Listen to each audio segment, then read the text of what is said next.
Hello guys and welcome back to my channel. I hope you are doing well. So today's video is something a little bit different from myself. If you're from the UK like me, you'll have known that we've been in lockdown since pretty much March last year. And what's sort of been enforced is to stay at home wherever physically necessary. So for a lot of people that has meant moving from being office based to working from home. I know from myself personally, I've been working from home since June last year now, and it's a massive change. It's a huge transition and you've got to learn to adapt. And I've sort of found for myself that since working from home, I've had to find a new way to work, and I thought I would just share some of the tips and things that I found have helped me to make the most of this experience. Like I said, we have been in a lockdown since March. I was actually made redundant and then put on furlough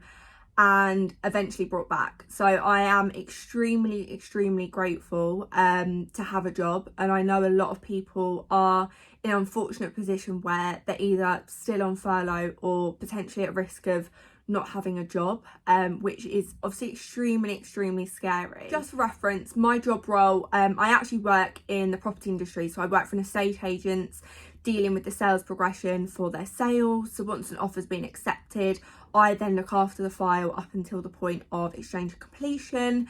Now, at the moment, the property industry is just absolutely booming, because of the stamp duty announcement. Things are just crazy, and hopefully come the 31st of March things will settle down.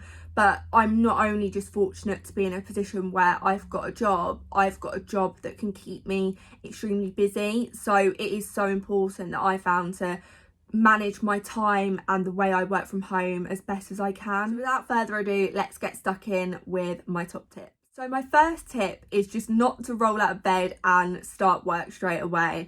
I know it must be so easy to, if you're starting work at 8:30, to get up at 8:25 and quickly brush your teeth and jump onto your laptop. But I find personally that having time before you do start work to clear your head, get yourself in the right frame of mind, it really does just set your day up right. I suppose it's the same way that if you're working in the office, you wouldn't just be getting up and then be in the office. You'd be getting up, getting ready, having some breakfast, you'd have your commute into work, and then you'd be in the office. So you wouldn't have that opportunity to just sort of wake up, then work.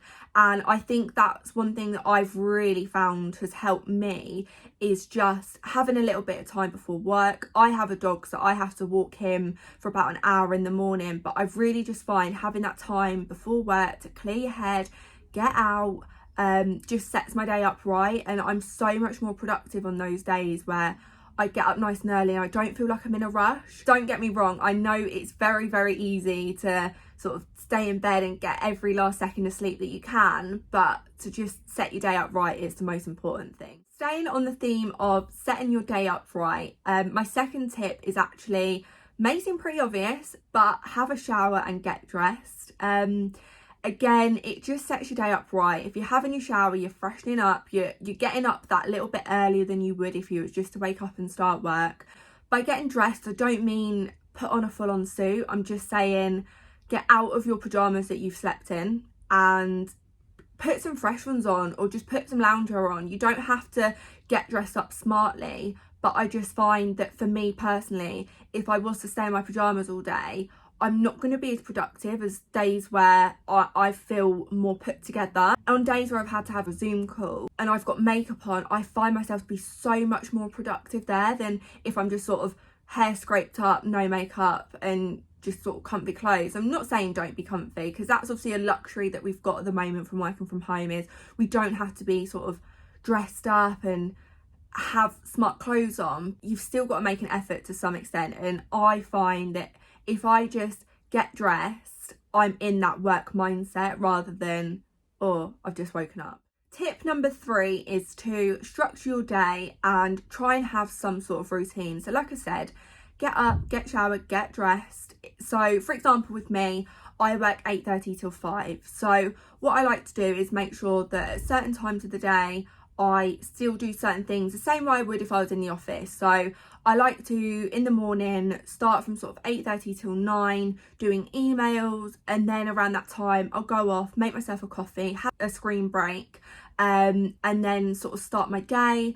I like to write out to-do lists, so I break up my diary in terms of files that I need to deal with that day, any people that I need to speak to in particular, and then I like to give myself goals by certain times what I will have achieved. So for example, have dealt with a certain number of cases by a certain time, and make sure that I've dealt with all my emails by a certain time, and for me that not only gives me some sort of concept of time, because when you are in the office there's sort of certain things that can happen that you realise, oh okay, it's coffee time now, or it's lunchtime now, and you don't necessarily have those reminders when you're at home and it's just you and your computer. No one's there to remind you, oh, like it's this time now. So I find having a clear time management for my day and some sort of routine like I would in an office really just helps me be the most productive that I can be, and working to the best of my ability. So tip number 4 is to work in a clean and tidy workspace. I guess this does depend if you're working on a laptop or a computer. I actually have 2 screens in a box, so I'm quite limited to where I can work. I don't have the luxury of working from my bed or my sofa, although if I did, I don't know if I'd want to do that anyway. I have a spare bedroom which I would love to turn into sort of an office, but at the moment lugging everything up here, and our Wi-Fi is not the best up here either, it's just not ideal. So I am currently working on our dining room table in the kitchen, and for me personally I just find that if I'm working around mess I just can't focus as much. I don't know if that's just myself, but I feel like I'm getting distracted and I just want to go and clean and tidy everything up. Not saying that it's not clean and tidy most of the time, but if there's any little bits washing up that need doing, that frustrates me. So just the same way if you're in the office and you would have to have your desk clear and tidy by the end of the day, just make sure that you're clearing everything away, and you're just working in a nice space that you'd want to be working in. Kind of following on the same theme of sort of having a workspace, I find having a designated workspace, if you can, I know not everyone's in a position where they've got room or a spare room to use to make into a little office. I just find if you've got that one space that you know is work and work only, it really helps sort of separate everything. Like I said, I am using the dining room table, so it's a little bit difficult because we do still eat there, but I try and make it as sort of, when I'm working it's just solely a desk, and then when I'm not working it's solely a dining room table. So pushing everything out of the way, and just trying to separate everything off a little bit. So tip number 6 is quite similar to point 4 and 5 in all honesty, and it's learning to differentiate. There we go. Your workspace to your living space. And again, if you don't have the choice to do that, I know it's really difficult, and that's something that I personally struggle with as well, is the way the layout of our house downstairs is when you walk through the sort of porch door, straight away you can see the kitchen table and my computer on it, and you're almost constantly reminded. But the way that I have found I manage with that the best is when you're working, you've got obviously all your keyboard and your mouse pad and everything pulled out. But I find that at the end of the day, the same way I would in the office, put your diary away, push my keyboard back sort of under the screens, put my mouse out the way, and then literally it's just my table with 2 screens at the back. So that way I can still use the dining table, and there is always a constant reminder of work, I suppose. But it's that whole out of sight, out of mind, and that's again why I prefer to have a separate office. But it's just learning and training yourself to differentiate between the two. I do feel if you have a laptop it is a lot easier, because you can just close your laptop and put it away, and it is very much sort of then gone and done for the day. But where I've constantly got my screens out, I just find that tidying that area and sort of pushing everything back, I'm right, okay, work's done. You're not as tempted to just log on, because if my keyboard's there, it's so easy to just, I'll just quickly check. And also turn your computer off at the end. Don't leave it on standby, because it's so much easier to just log on quickly. But if you have to start it all up, it makes you think about it twice. So I would definitely say try to differentiate. Wow, I need to stop saying that. Try and separate in your mind the difference between what is work and what is home life. Now, this next tip again might seem quite obvious, but where I do work from home by myself, it can get a little bit lonely, and I just find having the radio on in the background really does help. It gives you some sort of motivation, and I am a lot more productive when I've got the radio on. And sometimes in the afternoon I will just put like Loose Women on or the TV in the background, because it feels like there's people around you. And it sounds so silly because I am on the phone to a lot of people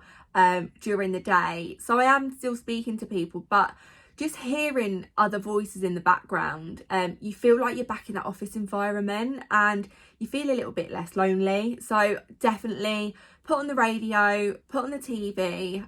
You can, I think there's like LBC, which is a bit political, but it's very much a talking conversation sort of radio. So that's quite a good station if you want to put that on. But to be honest, probably one of my top tips is just have some background noise. Tip number 8 is to make sure you take regular breaks. And by that, I don't just mean go to the toilet and make yourself a coffee. Just go sit in the garden or take a walk around the block for 5 minutes just to get some fresh air, and try not to go on your phone in this time, because if you are doing a screen-based job all day, you're then just looking at one screen to another. So try and just have a bit of time where your brain can relax and your eyes can readjust. And that's one thing I'm definitely doing at the moment, because I'm so busy. It's so important to make sure you're still taking those regular breaks, because before you can know it, you've gone from 8:30 till 1 o'clock and it's lunchtime and you haven't stepped away from your desk. And if you're in the office, you wouldn't be doing that. You would be getting up, having a chat with a colleague, or making yourself a tea or coffee, or just sort of, you wouldn't be sat glued to your desk. I know I personally wouldn't be sat glued to my desk all day. Or you may even pop to the shop and you're in a break, or there's just so many distractions in an office. And again, I'm not saying go and take a half-hour nap on the sofa, unless your work are okay for you to do that, obviously. But just have some time for yourself. Take a breather, step back, separate yourself away from sort of work for a minute. And for me personally, that just keeps me so much more productive, because otherwise you do sort of burn out a lot quicker. Next tip does kind of link into the previous point, and that is to make sure you're getting fresh air several times throughout the day. So I do have a dog and I have to walk him every morning for about an hour, which is brilliant, especially when it's cold. But I get some time out of the house, I get some fresh air, I can listen to a podcast, I can listen to some music. And it really does just help clear your mind. And again, you've left the house, because at the moment we can't really do anything other than a food shop. It could very easily happen where before you know it, you've not left the house for a few days or a week. So getting some fresh air, whether that be going for a walk on your lunch break, or in the morning, or after work, or sitting out in the garden for a couple of minutes, it really just helps clear your mind and take yourself away from being stuck in the same four walls. So definitely get yourself some fresh air, especially now as we're coming into spring, it's getting a little bit warmer. Yeah, get yourself outside. My last tip, but certainly not least, is an unusual one, and I am methodical in every stage of my life. I like to know exactly what's happening at what time, what I'm doing, and I've got alarms for pretty much anything and everything you can imagine. I don't know why I do it, but I'm a bit of a control freak. In moving into working from home, I've actually found that really useful, because like I said, you can almost lose the concept of time, because you don't have a colleague getting up to go for lunch and you go, oh blimey, it's lunchtime. No one else is doing that. Yeah, you may have a partner that's also working from home and they may have a sort of structure which sort of dictates your day as well. But for me personally, where it's just myself, you just get carried away. I personally set an alarm for when I start work, obviously, for when I am meant to be going on lunch, for when lunch should be finished, and for when I finish work. And then sort of within that, I've got a few separate sort of reminders on my calendar at work. So I've got a reminder that comes up at 12 o'clock to say maybe sort of check through any emails you've not dealt with before lunch. And that also makes me realise, okay, it's 12 o'clock, I've got an hour till lunch now, so let's try and smash through as much as I can. And then I've got another sort of timer that goes off about 4 o'clock again, so I know I've got an hour left of the day, let's try and finish up and wrap up to make sure that you're going to be finished on time. And having those sort of set times makes you have some sort of idea of a normal day, because otherwise I know so many people, they're like, oh, I haven't even realised the time, it's now 3 o'clock and I've not even stopped for lunch. And it's so important to still take time for yourself and have an idea of what's happening.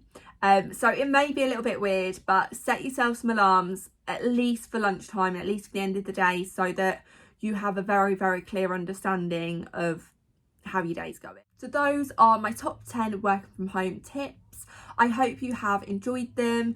They're just things that I have found have helped me. Whether or not they help you, who knows? But like I said, it's been a bit of a learning curve for us all, and I've tried to Google like top 10 working from home tips, and these are what I've just personally found have worked the best for me from working from home since last June.